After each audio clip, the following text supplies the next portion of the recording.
have this feeling anytime you choose.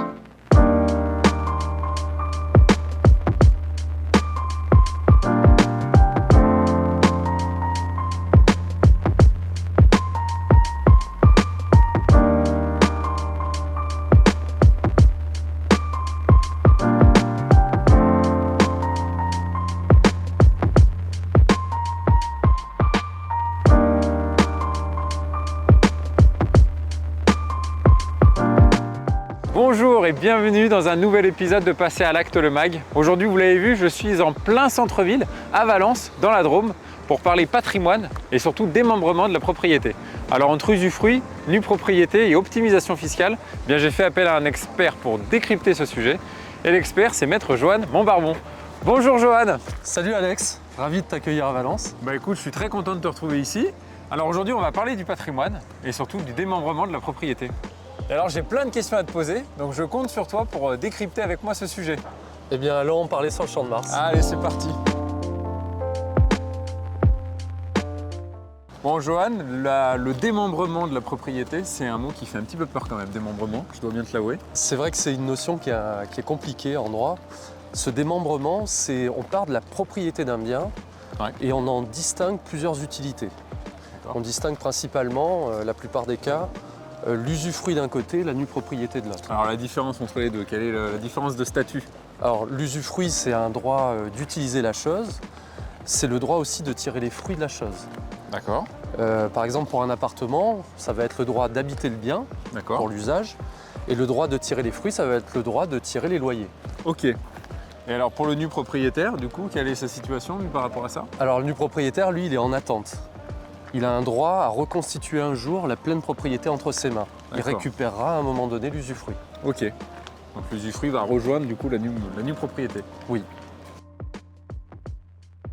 Alors Johan, si l'usufruitier a le droit de louer son bien, est-ce qu'il a aussi le droit de le vendre? Non, pas sans l'accord du nu propriétaire. D'accord. Et le nu propriétaire ne peut pas le vendre non plus? Non plus. Ouais, les deux droits sont attachés, ouais. Ok. Effectivement. Alors toi, dans quel cadre le plus souvent tu rencontres ce genre de demande dans ton étude? Nous, on va rencontrer le démembrement essentiellement en matière de succession. D'accord. Puisque là, c'est un démembrement qui est subi, qui est imposé par la loi. Ouais. On va retrouver un conjoint survivant avec des droits en usufruit et des enfants qui vont être en nue propriété. Ok, d'accord. Et alors, est-ce que dans un autre cadre de figure, ça peut aussi se mettre en place? Oui, à titre conventionnel, dans des contrats, on va avoir, par le biais de la recherche d'optimisation fiscale, on va avoir recours au démembrement. C'est même le principal outil de l'optimisation fiscale. Alors justement, à travers un démembrement de propriété, comment on peut faire une optimisation fiscale?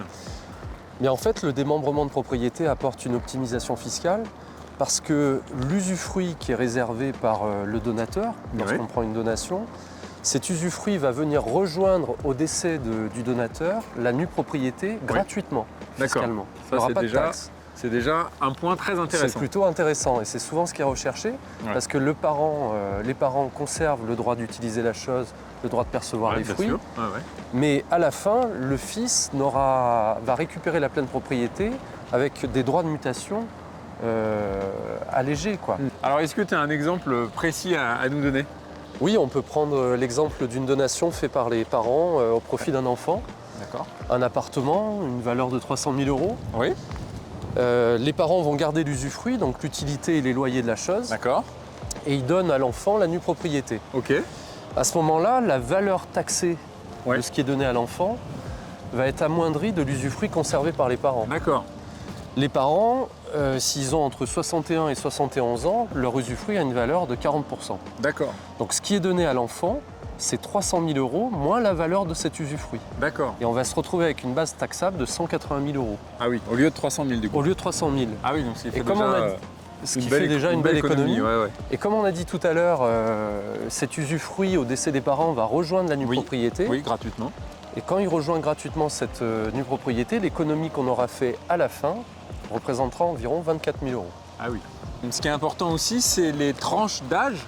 Donc là, tu m'as donné un exemple entre 61 et 71 ans. Est-ce que si les parents avaient était plus âgé ou moins âgé, est-ce que ça change quelque chose? Oui, C'est pas toujours 40% du Non, coup. non, c'est pas toujours 40%. Plus on est jeune et plus la valeur de l'usufruit est importante. D'accord. En fait, c'est fonction de la durée pendant laquelle on va avoir l'usage de la chose. Ok. On va avoir pour 51-61 ans Ouais. une valeur de 50% de la pleine propriété, D'accord. de 61 à 71 ans 40 40, et à chaque Et fois on ensuite perd 30 10% par tranche de par 10 ans. tranche 10 ans. Ok. Alors 1% par an. 1%. En Ouais, gros. grosso modo, oui, enfin exactement.